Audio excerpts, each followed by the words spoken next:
ଉନ୍ନତ ଧରଣର ପାଠପଢ଼ା ଓ ଆକର୍ଷଣୀୟ ପରିବେଶରେ ଚମାରଦଣୀ ସରକାରୀ ପ୍ରାଥମିକ ବିଦ୍ୟାଳୟ ମୟୂରଭଞ୍ଜ ଜିଲ୍ଲା ମୋରଡ଼ା ବ୍ଲକ ଅଧୀନ ବଇଁଚିଡିଆ କ୍ଲଷ୍ଟର ଚମାରଦଣୀ ସରକାରୀ ପ୍ରାଥମିକ ବିଦ୍ୟାଳୟ। ଉକ୍ତ ବିଦ୍ୟାଳୟରେ ଶିଶୁ ବାଟିକାରୁ ପଞ୍ଚମ ଶ୍ରେଣୀ ପର୍ଯ୍ୟନ୍ତ ଶିକ୍ଷାଦାନ ହେଉଥିବା ବେଳେ ମୋଟ 27 ଜଣ ଛାତ୍ରଛାତ୍ରୀ ପାଠ ପଢ଼ୁଛନ୍ତି।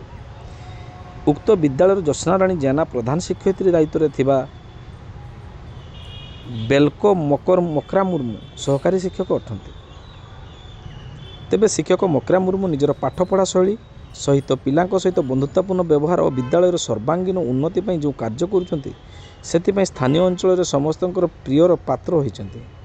ନିର୍ଦ୍ଧାରିତ ସମୟ ପୂର୍ବରୁ ବିଦ୍ୟାଳୟକୁ ଆସି ନିଜର ଦାୟିତ୍ୱ ବହନ କରୁଛନ୍ତି ମକରା ସାର୍।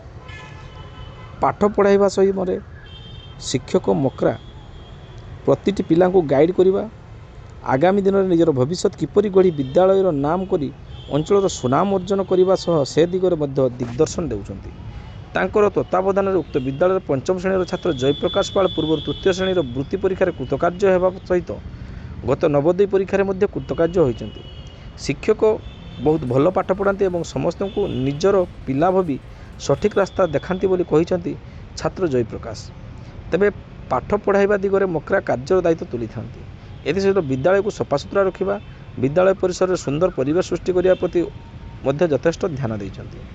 ଉକ୍ତ ବିଦ୍ୟାଳୟରେ ଛୋଟ କ୍ୟାମ୍ପସରେ ସେ ବିଭିନ୍ନ ପ୍ରକାର ଫୁଲ, ଫଳ, ପନିପରିବା ଗଛ ଲଗାଇ ପରିବେଶକୁ ବେଶ ଆକର୍ଷଣୀୟ କରିଛନ୍ତି।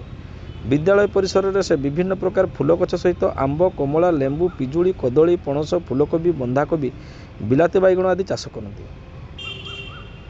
ଉକ୍ତ ପରିବା ଗୁଡ଼ିକ ମଧ୍ୟ ମଧ୍ୟାହ୍ନରେ ରୋଷେଇ କରିବାକୁ ଦେଇ ଛାତ୍ରଛାତ୍ରୀଙ୍କୁ ଖାଇବାକୁ ଦିଅନ୍ତି। ତେବେ ବିଦ୍ୟାଳୟର ଏସବୁ ପାଇଁ ଶିକ୍ଷକ ଜଣକ, ବିଦ୍ୟାଳୟ ଶିକ୍ଷୟିତ୍ରୀ, ଗ୍ରାମବାସୀଙ୍କ ସହଯୋଗ ସମ୍ଭବ ହୋଇଛି ବୋଲି କହିଛନ୍ତି। ଉକ୍ତ ବିଦ୍ୟାଳୟକୁ ମୁଖ୍ୟମନ୍ତ୍ରୀ ଶିକ୍ଷା ପୁରସ୍କାର ପାଇଁ ବିଭିନ୍ନ ମହଲରୁ ଦାବି ହୋଇଥିବାର ଜଣାପଡ଼ିଛି।